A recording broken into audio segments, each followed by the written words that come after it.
LinkedIn presents.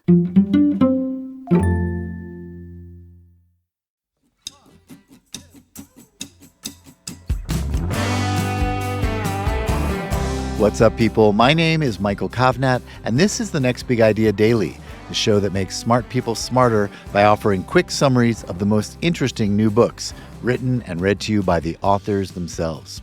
So it's January, and you know what that means for a lot of us: resolutions. Maybe this is the year you'll finally declutter, simplify, and Marie Kondo your way to a lighter life. But before you toss that box of old photos or donate half your closet, Helen Chandler-Wilde has a story you need to hear. When a fire destroyed nearly everything she owned, Helen was forced to confront the surprising role that possessions play in our lives, how they connect us to our memories, our identity, and even our relationships. She's gathered her thoughts in the new book, Lost and Found, 9 life-changing lessons about stuff from someone who lost everything. And she's going to share some of those lessons with us right after this quick break.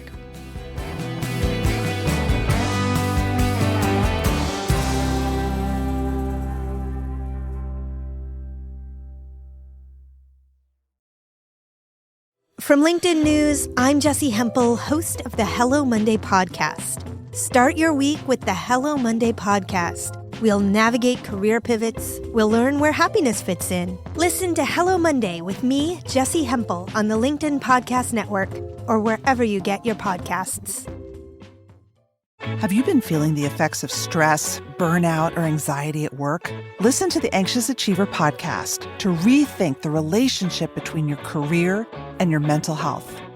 Get the Anxious Achiever wherever you find your podcasts, and walk away with practical advice you can implement today. In early 2019, I learnt that nearly all my belongings had been destroyed in a fire in a storage unit where I'd been storing them while I moved house. Aside from a few suitcases of clothes and one small moving box of papers, I lost everything, from saucepans to my bed, from books to love letters. As you might expect, this was not a particularly fun experience. In fact, it turned me mad with grief for a while and thoroughly shook up my sense of who I am by removing my sense of the past.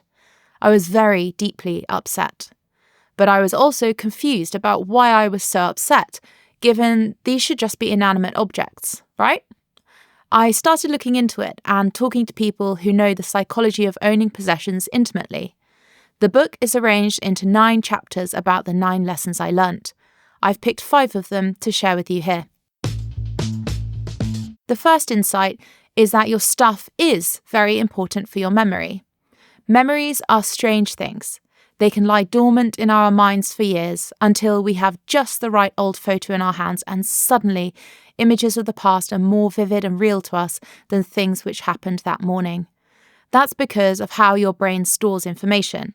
It often needs very specific triggers to retrieve memories, and many times those triggers are physical objects. This effect can be used to your advantage. Memory boxes are a critical tool in homes for people with dementia because holding an old book or looking at pictures from the past can draw out memories that would otherwise be lost. And maybe you might think it's best to forget the past and live in the present. But after I spoke to the world's leading expert on nostalgia, I found out that that's not exactly true. Research shows that our ability to connect with happy memories of the past is a crucial underpinning for our sense of identity in the present. And remembering the good times with friends and family actually helps to strengthen your relationships so they can fare well into the future. The second insight is that, yes, you can buy social status with stuff, but it's not in the way you think. One thing we often talk about with stuff is the role of status symbols, whether that's a flashy watch or an expensive car, which we imagine will make people respect us more. Research shows that, yes, how you are dressed and what you own actually might make people treat you better, but it's only the people who don't know you who'll do that. There's a difference between socioeconomic status, which is your position in society at large, and sociometric status, which is your position within your own community. Your perceived socioeconomic status absolutely can be boosted by buying stuff, But it's your sociometric status that matters much more for your well-being and happiness, and that isn't affected by stuff at all. Studies show that it's your personal traits, like intelligence, kindness, and confidence, that actually buy you lasting social status in a group. Plus, the role of status symbols has shifted rapidly over the last few decades, with wealth signifiers now being much more indirect. If you really want to show you're rich in the Western world in 2024, it's much more about subtly showing off your pricey university degree by having confident discussions about the latest books you've read, or having toned arms from membership to a discreetly luxurious gym. So don't worry about what people think about you if you don't own the right handbag. Instead, just focus on building up your friendships and maybe sign up for that boutique hot yoga class too. The third insight is that when you want something, take a deep breath and wait. The urge will most likely be gone in 72 hours. Your brain is designed to be in a state of constantly wanting something, a very useful thing which has allowed us as a species to survive this long. You will be aware of the huge advertising industry that works to make you want more things, but there is another group too, shopping scientists, who are making you buy more without you even noticing. I spoke to one researcher who worked out that he could substantially boost profits in a store by employing someone to stand by the door giving out baskets to shoppers.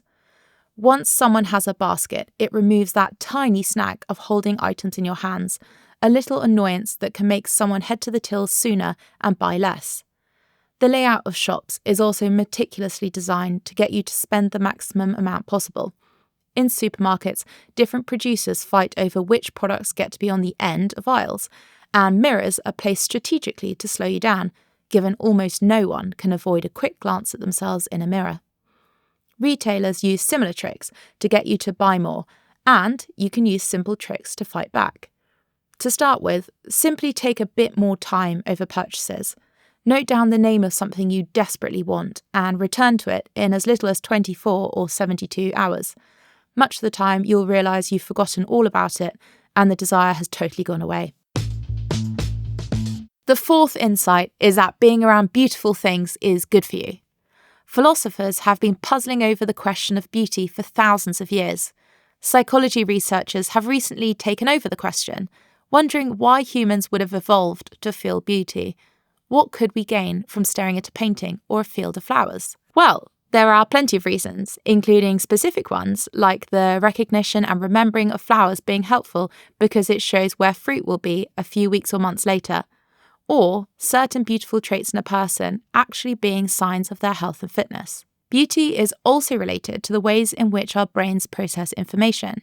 Symmetry is inherently satisfying, and our eyes tend to prefer precise blends of pattern and irregularity. Being around beautiful things is also a powerful way to boost your mood by lifting your mind out of the dreary day-to-day of life and focusing your attention onto the bigger picture. Tidy up your space, hang some paintings on your walls, and put a pot plant on the table. It's good for you, after all. The final insight I want to share with you here is that very few things are truly necessary. After the fire, I was very financially stuck and could only afford to furnish my new home with the bare essentials: a bed, a sofa, some cutlery and plates, that sort of thing. I didn't have books or decorations or even an iron, and it took a while to even get a bedside table, so at night my glass of water and alarm clock would just go on the floor. Although there was the occasional issue, by and large, all my needs were met and I was fine. I realised that what we need is actually very little, and our natural sense of what we need has been totally skewed by marketing, which tries to plant rules in our minds like we have to spend a certain amount on an engagement ring or we must change our wardrobes every season. This is all made up. Ignore it. You can follow your own rules.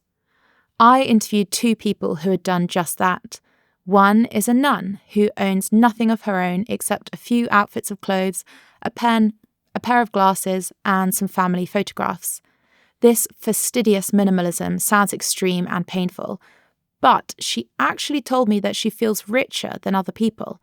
Her lifestyle might be very minimal on luxury, But she knows for certain that the basics like rent and electricity will always be paid for, and she never has to worry about them. The other is a former ultra-minimalist who used to live a nomad lifestyle, owning only the things he could fit into a rucksack and take with him. While this extreme route allowed him to break free from a status-obsessed life in the US, it also made it tricky for him to return home and settle down. Buying a sofa felt like a massive deal, and it took a while to accept that some things, like objects that can help us host friends and snuggle up to our partners in the evenings, actually might be worth buying. Thank you, Helen. Okay, everyone, that's our show for the day. If you got something out of it, please leave us a rating or review to help others find it. And remember, if you want to have big ideas like this right in your pocket, head over to your app store and download the Next Big Idea app. This week's episodes were written by me, Michael Kovnat, and edited by Caleb Bissinger. The Next Big Idea Daily is proud to be part of the LinkedIn Podcast Network. We'll see you Monday.